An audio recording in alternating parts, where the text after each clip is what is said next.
Ram channel के सभी दर्शकों को हमारा प्यार भरा नमस्कार। हम आशा करते हैं कि आप सभी लोग हमारे द्वारा बनाई गई पूर्ववत वीडियो को देखते होंगे और हमारी वाणी को जन जन तक पहुंचाने का प्रयत्न करते होंगे। दोस्तों, यदि आप सभी को हमारे द्वारा बनाई गई वीडियो अच्छी लगे तो अपने मित्रों के साथ इस वीडियो को शेयर करें, चैनल को सब्सक्राइब करें, वीडियो को लाइक करें और भगवत गीता से संबंधित कुछ प्रश्न पूछना चाहते हो तो कमेंट बॉक्स में अवश्य ऐड करें। भगवत गीता ज्ञान महान है, संपूर्ण प्रश्नों का दुर्लभ समाधान। दोस्तों, हम इसी प्रकार स्वतः नित्य निरंतर लेकर आते रहेंगे भगवत गीता। कल के प्रसंगानुसार हम आगे की कथा जोड़ रहे हैं।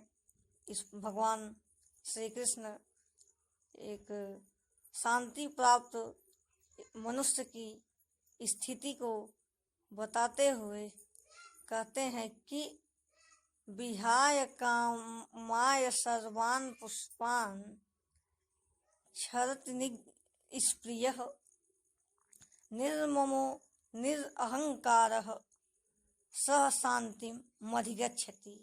अर्थात हे अर्जुन, जो समस्त कामनाओं का त्याग कर चुका है, जो स्नेह रहित, स्पृहा, ममता रहित तथा अहंकार रहित है, वही पुरुष परम शांति को प्राप्त होता है। क्योंकि देखिए, जब तक मोह है तभी तक पूछने का प्रश्न है, अन्यथा सभी पूर्ण हैं।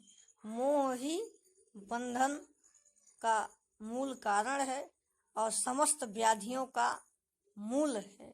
अब एक शांति प्राप्त मनुष्य की स्थिति क्या होती है, इस पर श्री कृष्ण कहते हैं कि ऐसा स्थिति ब्राह्मी पार्थ प्राप्तम मृच्छसि, और पार्थ प्राप्तम मृच्छसि स्थित्वा स्थिति कालो अपि ब्रह्म निर्वाण वृक्षामि।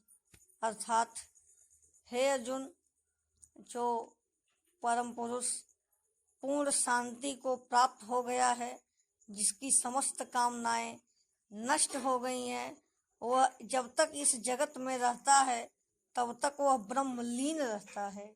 किंतु जब इस जगत को त्याग करके वह अपनी प्राण को त्याग देता है, उसका अंत काल आ जाता है, तब वह ब्रह्मानंद को प्राप्त होता है।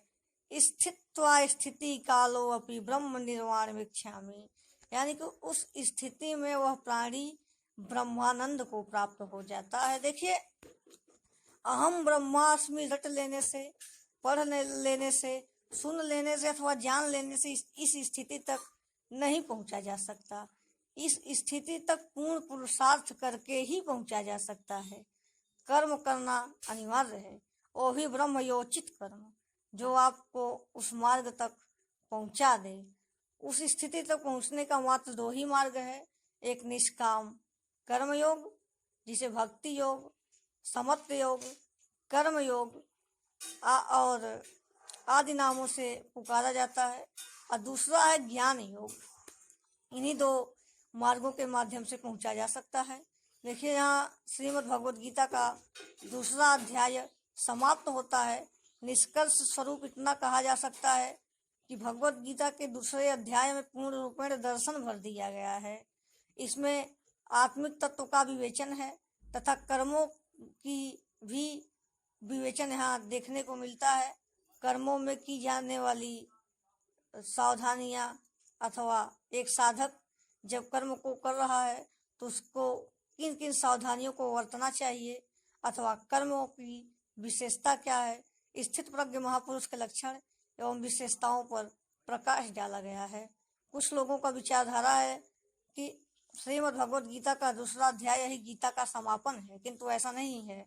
यदि कर्मों का नाम लेने मात्र से ही भगवद गीता का कर्मों का नाम लेने मात्र से ही यदि कर्म विषयक प्रश्न पूर्ण हो जाता है, अर्जुन के समस्त शंकाओं का समाधान हो जाता है, तब तो इस अध्याय का समापन माना जाए, परंतु ऐसा नहीं है। यहाँ श्री कृष्ण केवल कर्मों की विशेषता और कर्मों को करते हुए बरती जाने वाली सावधानियों पर मात्र दृष्टिपात किए हैं, प्रकाश डाले हैं और अर्जुन जैसे साधक के मन में प्रश्न दिए हैं, कुछ प्रश्न जो है उसके मन में इंगित कर दिए हैं। इसलिए अर्जुन जी गीता के 3रे अध्याय में ही कर्म विषयक प्रश्न प्रस्तुत करते हैं। अर्थात जो भगवत गीता का 2रा अध्याय है वह संपूर्ण गीताओं की आत्मा है, उसका अंतिम श्लोक उसका प्राण तत्व है। गीता हृदय देश में गाई जाने वाली गायन है, क्षेत्र क्षेत्रज्ञ के संघर्ष की सूत्रपात है।